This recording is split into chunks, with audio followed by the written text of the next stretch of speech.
Quick keyboard shortcuts to help if you work from home using Windows 10.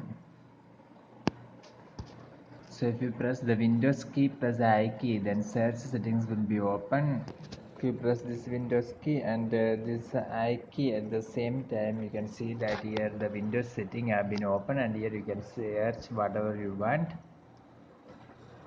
So Windows logo key and I key for search settings. So if many files have been open in my computer, and if I want to go to your desktop, then I must press Windows logo key plus D key. So plenty of files open here, and I press this Windows key and D key at the same time, and you can see that the desktop arrived. So for going to desktop quickly, you must press Windows logo key and D key.